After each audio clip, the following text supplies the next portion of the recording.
ये जो ललटनिया है ना, लालटेन का युग तो खत्म ना हो गया। भगवान जो है चारा खाए तो जेल भेज दिया, बाप तो बाप बेटा भी सुभान अल्लाह। ऐसे ही मछली खाया जाके नस्बे में फंस गया और हेलीकॉप्टर और व्हील चेयर पे घूमना पड़ा। मैं हूं पुष्कर कुमार सिंह और आप अभी देखना शुरू कर चुके हैं डीडी न्यूज। देखिए हम अभी दावत में मौजूद है, बक्सर लोकसभा क्षेत्र के अभी दावत में हम अभी मौजूद है और यहाँ थोड़े ही देर पहले बिहार के उप मुख्यमंत्री का प्रोग्राम चल रहा था। उन्होंने अपने भाषण में क्या कुछ कहा है वो सब कुछ हम आपको सुनवाएंगे, लेकिन उससे पहले तमाम यहाँ पीछे हम कैमरा पर्सन को बोलेंगे कि एक बार भीड़ दिखा दे। पीछे में आप देख सकते हैं तमाम तो भीड़ लगी हुई है। ये उप मुख्यमंत्री को सुनने के लिए आया हुआ था, सम्राट चौधरी को सुनने के लिए आया हुआ था और क्या कुछ कहा है सम्राट चौधरी ने अपने बयान में, आइए हम सीधे आपको सुनवाते हैं। आप समझिए, जैसे ही मछली खाया जाके नस्बे में फंस गया और हेलीकॉप्टर और व्हील चेयर पर घूमना पड़ा। टेंट में बैठे जब इस देश में नरेंद्र मोदी की सरकार के पहले याद कीजिए, हमें तो पिछले 27-28 साल से बिहार सरकार में मंत्री और विधायक हूं।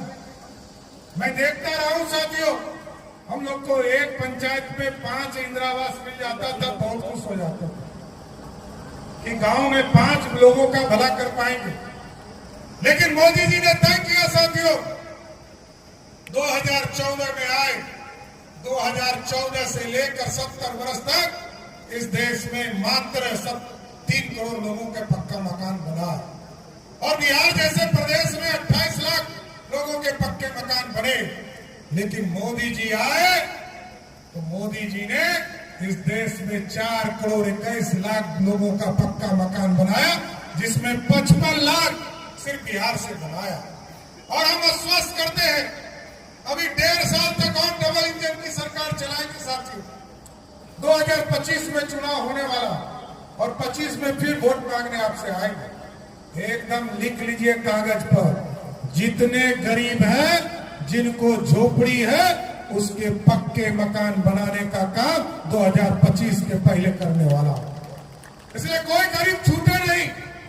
हम भाजपा और एनडीए के कार्यकर्ताओं से जरूर आग्रह करें, मिथिलेश जी, राजेंद्र जी, निविता सिंह जी, सभी लोगों से आग्रह करेंगे, सब लोग इसका प्रयास शुरू करें। और साथियों, कुछ लोग चर्चा करते हैं आरक्षण खत्म हो जाएगा। ये जो ललटनिया है ना, लालटेन का युग तो खत्म ना हो गया। ये ललटनिया बीच बीच में आ जाता है और आजकल ललटनिया कोई सनातन धर्म को नहीं मानता है साथियों। पहले उनके पिता लालू प्रसाद ने सावन के महीने में राहुल गांधी को बुलाकर मटन खिलाया और बाप तो बाप बेटा भी सुभान अल्लाह। ये आजकल हेलीकॉप्टर में मछली खा रहा है। अब देखिए, हम लोग तो पूछते थे कि चारा खाने वाला है, अलकतरा पीने वाला है, ये मांस मछली कब से खाने लगा। लेकिन आप सोचिए, देखिए, तुरंत भगवान जो है चारा खाए तो जेल भेज दिया, अलकतरा पिए तो इलियास हुसैन जेल में है। आप समझिए, जैसे ही मछली खाया जाके नस्बे में फंस गया और हेलीकॉप्टर और व्हील चेयर पर घूमना पड़ा। देखिए, भगवान है इस धरती पर। लोग नहीं मानते कि भगवान है, मैं तो मानता हूं कि भगवान धरती पर। तनीसा नवरात्रा में मछली खाया तो व्हील चेयर पर बैठा दिया ना, तो भगवान की भक्ति करनी पड़ेगी। इसलिए जोर से बोलिए, सियावर रामचंद्र की। तो साथियों, ये स्पष्ट है, ये जो ललटनिया पार्टी है ना, ये सिर्फ अपने घर में लालटेन जलाती है, दूसरे घरों में नहीं जलाती। आप समझिए, लालू जी 60 दिनों से प्रचार कर रहे हैं, कभी ई बेटी के यहां, कभी वो बेटी के यहां, दूसरे के यहां सुने, किसी अति पिछड़ा के यहां गए, किसी कुशवाहा उम्मीदवार के यहां गए, नहीं गए। तो कहा है तुमको 2 बेटियां पसंद है, दूसरा हार जाए तो वैसे खाता वाता नहीं खुलेगा, कंफर्म रहिए। पूरे बिहार में लालटेन का खाता वाता नहीं खुलना है, एकदम स्पष्ट। और आजकल जो है बड़ा प्रेम दिख रहा है लवकुश समाज से।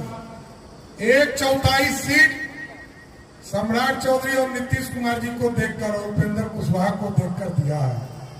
देखिए इस सबसे कोई फर्क नहीं पड़ता। एकदम बेफिक्र रहिए, यहां से भी मिथिलेश तिवारी चुनाव जीतेंगे और बगल वाले सीट से काराकाट से भी उपेंद्र कुशवाहा भी चुनाव जीतेंगे। ये कोई रोक नहीं सकता। हम कॉम्बिनेशन से चलते हैं, हम सिर्फ एक जाति धर्म पर नहीं चलते। यहाँ शिवेश राम जी बगल के सीट पर लड़ रहे हैं, जो भगवान राम का ही नाम लेकर आए। यहाँ मिथिलेश लड़ रहे हैं, जो भगवान शंकर का ही नाम लेकर आए। तो आप सोचिए साथी, बगल में राजकुमार सिंह जी लड़ रहे हैं और बगल में उपेंद्र कुशवाहा जी लड़ रहे हैं। हम चारों सीट एक एक सीट गिनकर चारों की चारों सीट भाजपा जान लगा देगी सारे सीटों को जीतने के लिए। लोग चिंता करते हैं, आरक्षण की बात करते हैं, कोई आरक्षण देने वाला नहीं है साथियों।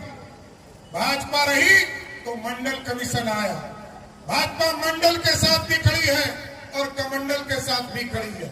और आप सोचिए, लालू जी 1990 से लेकर 2005 तक बिहार के मुख्यमंत्री रहे, एक वर्ग को आरक्षण नहीं दिया। नाम बताना आरक्षण किसको दिया?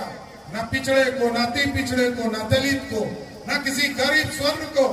लेकिन जब जब भाजपा सरकार में रही है, गरीबों को भी आरक्षण, दलितों को भी आरक्षण, स्वर्णों को भी आरक्षण और पिछड़ों और अति पिछड़ों को भी आरक्षण देते हैं। लेकिन लालू जी का आरक्षण किसके लिए है? लालू जी कहते हैं हम हटेंगे, मेरी पत्नी राबड़ी देवी को मुख्यमंत्री बनाओ, उनको मुख्यमंत्री बना देगा। फिर कहा मेरा बेटा पढ़ नहीं पाया, क्रिकेट नहीं खेल पाया, पानी ढोते रह गया, अब इसको मुख्यमंत्री बना दो, उसको बना दिया। दूसरा बेटा जिसने अपनी पत्नी पर अत्याचार किया और घर से बाहर कर दिया, उसको मंत्री बनाया। और आजकल तो एक अनोखा खेला हो गया। जब बिहार में जंगल राज था साथियों, बिहार के लोग तो पलायन कर ही रहे थे, बिहार में लालू के बेटा बेटी भी बिहार छोड़कर भाग गए थे। और आजकल आप देखते होंगे सीधे सिंगापुर से बेटी आकर छपरा में चुनाव लड़ रही है। आप सोचिए नीतीश और मोदी ने कैसे बिहार बदला। लेकिन आज लालू प्रसाद जी से वोट मांगने आते हैं, काम तो करते। जब हमारी सरकार होती है साथियों,